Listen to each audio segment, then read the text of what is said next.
Hey, so I just got back from seeing Once Upon a Time in Hollywood, and it was really great. Before I start this video, if you're worried about spoilers or anything like that, I'm gonna save that for the second half of the video. I'll give you a warning before I switch over. It's just more convenient to make one video so I don't have to make multiple thumbnails. And yeah, I'm just gonna talk about what I thought about the video. I mean, the movie. I'm gonna, since like Tarantino even had the message where he's like, don't spoil the movie for other people, that's why I'm giving you a little break at the middle of the video where I'm gonna switch into spoilers. But until then, I'm gonna not really address the plot too much, like directly. And I'm just gonna tell you everything I'd like you to know before you see the movie. And then after you've come back, you can watch the second half if you so desire. So, the first half, here we go. The movie, what I really liked about the movie so much was how subversively plotted it was. It played me like a fiddle multiple times. Every time I thought something specifically was going to happen. And a ton of things are set up brilliantly to red herrings and things like that. And it's just constantly engaging and never boring because it always feels like there's something that's about to happen. And yes, sometimes it does, sometimes it doesn't. I can't spoil which is which. But it's just very smartly and well made. There's a ton of other like little connections that I really like too throughout the movie. Like, of course, the Red Apple brand is like connected back in like the previous Tarantino movies. The having a lot of the scenes from the trailers be towards the beginning of the movie also hinted at how the film would later play out, which I liked. The soundtrack is great. The cinematography is also amazing. Like, it creates like a weird visceral thrill to it, just how cleverly it's filmed and things like that. The cast is also great, although I was disappointed that a couple people didn't pop up either from being cut in the film or from... I'm sorry, my dog is going after my other dog.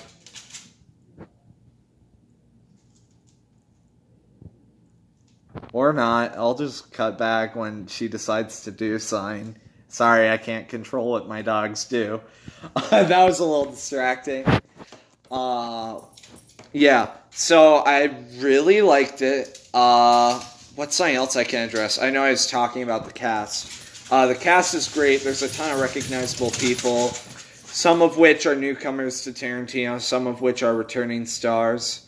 And yeah, it's very funny, though I was expecting it to be more of a comedy than it was. There wasn't as many jokes as I was hoping, but the movie's interesting enough that despite the 3-hour runtime, I was constantly engaged and I never felt bored. Did feel a little too long in some places, but I don't mind that because I basically watch all the Tarantino movie I can get. I mean, that's why I have the extended cut of Death Proof and things like that. So yeah, I really don't mind that the movie takes its time with its tone, because it has a very easy, laid-back, like, tone. And then through the third act, it has this really uneasy tone, like this sense of dread that something's gonna happen. Even through the whole second half of the movie, you're like, someone's gonna die through every scene. And it just makes it very intense. And the movie isn't all that violent until the ending, which I'm sure you've probably heard of. And while I won't go into it, I was expecting there to be more frequently violent than it was. But it was still pretty violent, all things considered. I won't go into what happens. Like I said, I'm staying away from the plot. All I'll say about the plot in this first half of the video is that it's subversive, and that's about it. Alright, now my dogs are attacking each other. The other one's just walking away. Alright, so yeah. If I had to give the movie a rating out of 10, I'd say I liked it more than Jackie Brown. The middle act of Jackie Brown is why I like that movie, but that's my least favorite Tarantino movie. After that, it's Death Proof. Jackie Brown, by the way, I gave like an 8, maybe an 8.5 out of 10. Death Proof I gave an 8.5 out of 10. And then there's a huge gap. I guess after that, I'd give a 9 out of 10 to Natural Born Killers and True Romance. But where I'd place Once Upon a Time in Hollywood would be either a 9 or a 9.5 out of 10. So right there. And then the rest of the movies I find are... Oh, wait. Hateful Eight. I forgot. Hateful Eight is a 9 out of 10 as well. And yeah, I'd probably give the Kill Bills like 9.5? I don't know. Anyways, so also I find the first two masterpieces like Reservoir Dogs and Pulp Fiction, yeah. And I also love Inglourious. That one's great too. So is Django, but not as much as the last couple I mentioned. My dog's going crazy. Sorry if this review is not very formatted. A lot of distractions are happening, and I'm still kind of just getting over being blown away by the movie. Might be my favorite movie of this year. There were a ton of nods and references to Bad Times at the El Royale, which is a Tarantino clone of Hateful Eight, though it's honestly one that surpasses Hateful Eight. That was my favorite movie of last year. This one wasn't quite as good as that, but I appreciate all the nods to it. I left not feeling dissatisfied. I was very satisfied with how it turned out. I loved the movie. Like I said, give it a 9 or a 9.5 out of 10. I'm trying to remember if there was anything else I wanted to mention. But yeah, really liked it. I'd put it in the middle of the catalog in terms of quality. I mean, if you hadn't already, I'd recommend Pulp Fiction and Reservoir Dogs and Inglourious. Those are like my top 3 Tarantino movies, but this one isn't very far away. 4th would be Kill Bill 2. 5th is Django. Maybe Kill Bill 1. I don't know. And that's the other one. That's this. So yeah, that's my whole layout. Yeah, I really enjoyed it. If I had to... It feels very different, but at the same time, it's just drenched in 60s aesthetic and atmosphere. It's very talky, like a lot of Tarantino's other movies, though without as much violence. And if any of the things I've said up until this point bug you, then yeah, the movie may not be for you. But if you're fine with all that, then I can almost guarantee that you'll really like the movie. It's extremely well made. The cinematography is great, and it's such a fun movie. I just loved it a lot. Alright, so yeah, I think that's everything I wanted to address in this video. Oh gosh, no. The dog is loving me up a little too much. So, yeah, that's the thing. Yeah. Now I think I'll turn into spoiler territory. So if you've not seen the video, pause, click off, do whatever you can. But now I'm gonna spoil the movie. So, yeah, I'm gonna go into that now. So, this is your spoiler warning. This is spoilers, so watch out, I guess. Hi. So yeah, spoiler time. I liked the full circle stuff at the beginning and the ending. They did a lot of red herrings. The full circle stuff was the can at the beginning and at the end when both the leads are high, which, like, just say this, it's really funny that just, like, the two leads, even when, like, stoned, drunk, and just, like, generally high, how even then they were, like, able to totally just take everyone out. Yeah, the whole second half of the movie just had a sense of dread. I was constantly like, oh, Leonardo DiCaprio are gonna die in this scene, because there's a lot of just, like, musical cues, like someone's gonna die right now, and it's probably gonna be someone that you don't want to have to die. The characters are very likable. Every time that happened, like when Brad Pitt was at the ranch and he was slowly approaching, and I was like, dude's gonna get shot or killed or something. How, like, they play this music that's just full of dread, and it's like, I don't want to see him die, I really like him though, and then just nothing happens, and you can just breathe again. And then you got Leonardo DiCaprio at the end of the movie, like walking up to the car and just like cursing out everyone. And you're like, bruh, you gonna die? Because I didn't even need to see the gun to know that it was gonna be there. Just the tone of the scene, it was like, people are gonna die right now. And yeah, it was just very delightfully subversive. Every time I thought something was gonna happen, nothing happened except for the ending, obviously, which everyone knows going in. Especially if you've seen what the rating for the movie is, you're like, the ending's gonna get very abruptly violent, isn't it? And then it totally does, and it's great. Like I said, I wish that it was a little lengthier of a climax. I was hoping that it would somehow carry over to Sharon Tate's house, which I then started to slightly suspect when my brother brought up that it might have been a fake out ending and they could have been going to Sharon Tate's house for the continuation of the climax. I was starting to wonder if Sharon Tate was actually involved in the Manson cult, especially when the music full of dread after the climax finished still continued throughout the rest of the movie. Like, come up and meet my friends. They're a part of the Charles Manson cult. And, yeah, they weren't really, but that was kind of how it sounded like, the way that she said and the way that the music played, especially the cinematography for Leonardo DiCaprio in the movie. The way that they framed him made it seem like he was going to get shot from behind and that there were going to be like more Manson cult members.